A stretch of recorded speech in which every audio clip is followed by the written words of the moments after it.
Après le mariage, on a pris le premier bateau pour Providence. Toutes nos affaires tenaient dans un sac et une valise.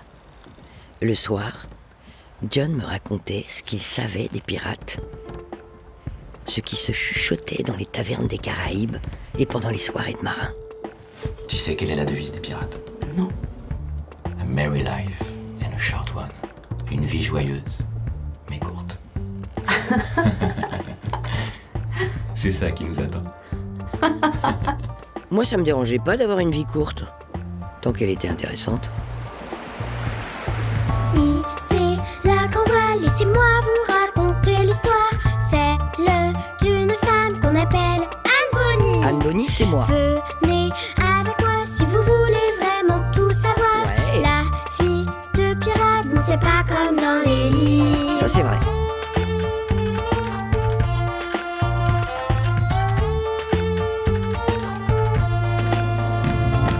Il y a des naufrages, des trésors et des avantages, surtout du courage face à l'ennemi.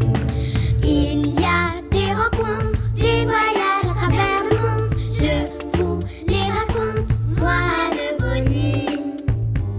Anne Bonny, la reine des pirates. 4e épisode. L'île aux pirates. Anne! Anne! On voit les côtes de Providence.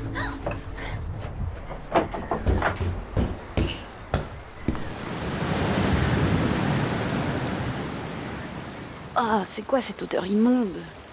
Vue du bateau, Providence ne faisait pas rêver. C'était une petite île grise, hérissée de palmiers maigrichons. Mais quand on s'est approché, j'ai compris ce qui la rendait spéciale. Bonny, tu prends ta femme et tu descends. Le port était plein à craquer de frégates françaises, de galions espagnols, de brigantins anglais. Tous ces bateaux avaient été volés sur les mers du Sud, à des capitaines ou à des marchands. C'était le tableau de chasse des pirates. C'était ça, la vraie beauté de Providence. John et moi, on s'est retrouvés sur la plage avec nos bagages, un peu étourdis. On était entourés de pirates. Regarde-moi ça, là. C'est du travail de porc. Certains retapaient les coques des bateaux renversés sur le sable, d'autres recousaient des voiles ou faisaient brûler des carcasses d'animaux morts. Ah ben c'était ça qui sentait si mauvais. Je vais me reprendre un petit affia, moi. Ce sera jamais que le 5e de la journée. Ils vont rien dire. Certains n'avaient qu'un bras, qu'une jambe, ou alors un perroquet. D'autres étaient très jeunes. J'étais la seule femme. On va s'installer où? On va trouver une cahute. Les pirates font bon accueil au bord de la loi. Il y aura bien quelqu'un qui nous hébergera.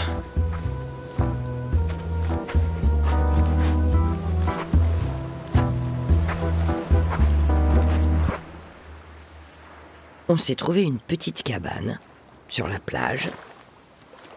Au début, c'était le paradis. John cherchait des petits boulots sur des bateaux et moi, j'explorais l'île. Faut décharger tout ça. J'arrive oh.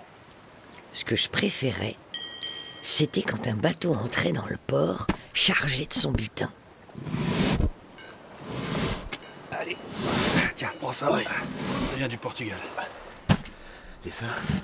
Attends, je sais pas trop. Ça m'a l'air asiatique. Allez. Oh, mon Dieu. La plupart des pirates étaient nés pauvres et moins que rien. À Providence, ils étaient devenus les rois.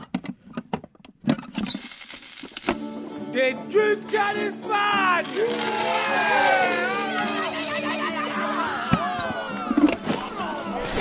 Des ballons de soie d'armes. Des horloges hollandaises. Des paires de Philippines.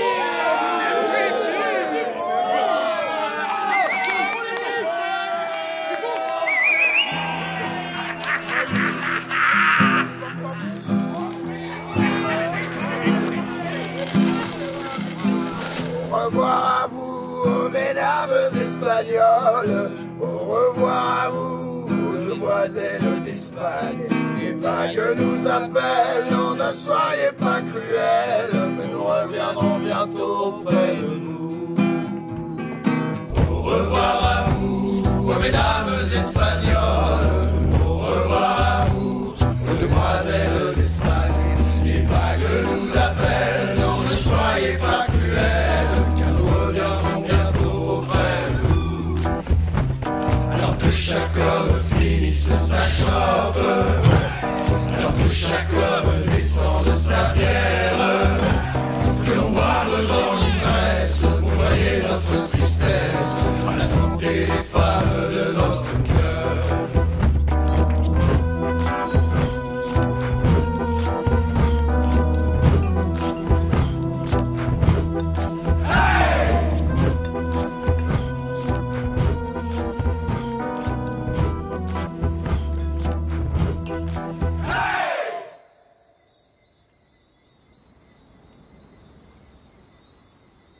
Pendant plusieurs semaines, John m'a dit qu'il allait rejoindre un équipage de pirates. Le soir, il revenait en disant qu'il n'avait rien trouvé. Le jour suivant, il faisait pareil. Le jour d'après aussi. Pourtant, il avait l'embarras du choix. Tous les pirates des Caraïbes passaient par Providence, à un moment ou à un autre. Au bout d'un moment, ça m'a semblé bizarre. Je suis allée voir ce qu'ils fabriquaient sur le port. Et je l'ai trouvé, assis sur la plage, avec un groupe de pirates, en train de parler fort et de boire du rhum.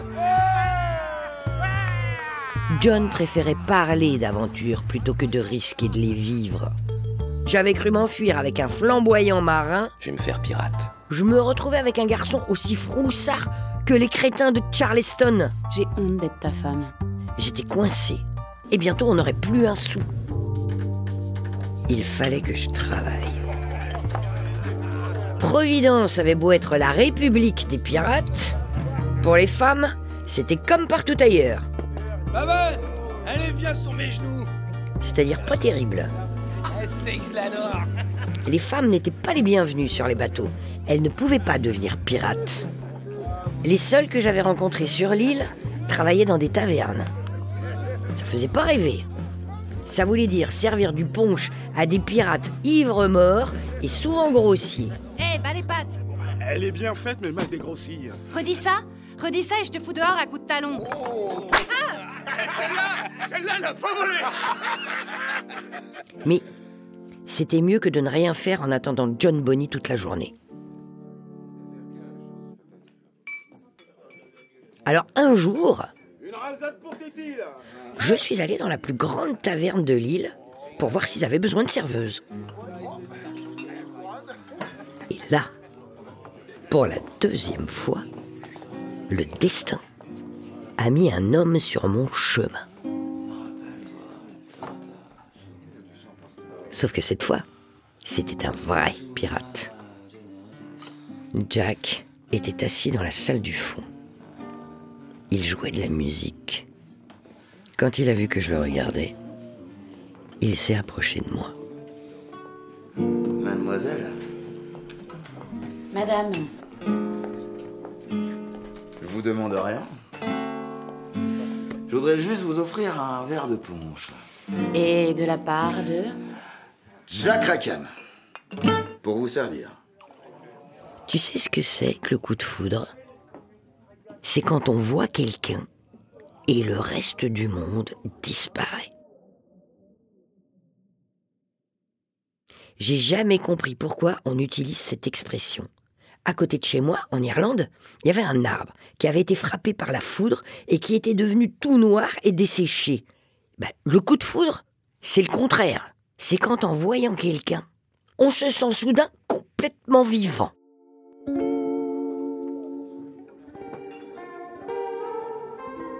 Et c'est quel butin que vous buvez? Une frégate hollandaise, je crois. Ou les restes d'un galion espagnol, que sais-je. Quoi qu'il en soit, je serais ravi si vous voulez participer un peu à l'éclusée. Non, le rhum ne m'intéresse pas. Mais bien entendu, madame. Qu'est-ce qui vous intéresse alors? Des histoires. des aventures. Jack Rackham n'était pas joli comme mon mari John Bonny. Il avait des rides au coin des yeux, le nez cassé et la peau brûlée par le soleil. Mais il racontait des histoires extraordinaires, avec une assurance, un sourire et un flegme que je trouvais irrésistible. Connaissez-vous l'île de Cuba? Providence, c'est bien pour faire des affaires et retrouver des amis, mais c'est vraiment pas la plus belle des îles du coin. Alors que Cuba... Cuba, c'est un paradis. Vous devriez y aller. Ça vous plairait beaucoup.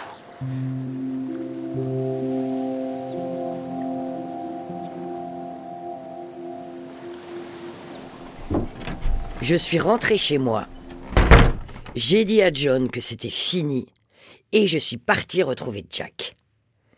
Pendant quelques semaines, on ne s'est plus quitté. Mais Jack était un marin dans l'âme. À terre, il s'ennuyait très vite. Bientôt, il a voulu repartir en expédition. Et il m'a proposé de l'accompagner. Je croyais que ça portait malheur, une femme sur un bateau. Ce qui porte malheur, c'est de partir en expédition le cœur brisé. Vos hommes n'aimeront pas ça. C'est moi le capitaine. Je leur demande pas leur avis.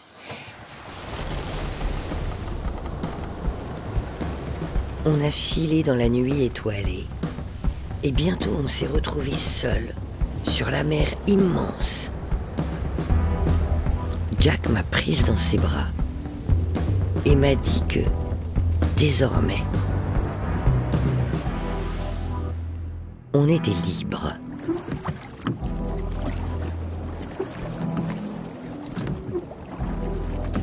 Lancez les échelles, on y va.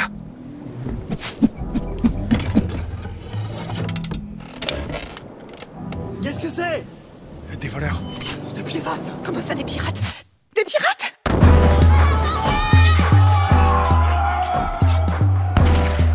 Et c'est comme ça que je suis devenu pirate. À suivre sur Arte Radio. Tu sais ce qu'on dit des pirates? A merry life and the short one. Non. Pirata sunt hostis humana generis. Les pirates sont les ennemis du genre humain.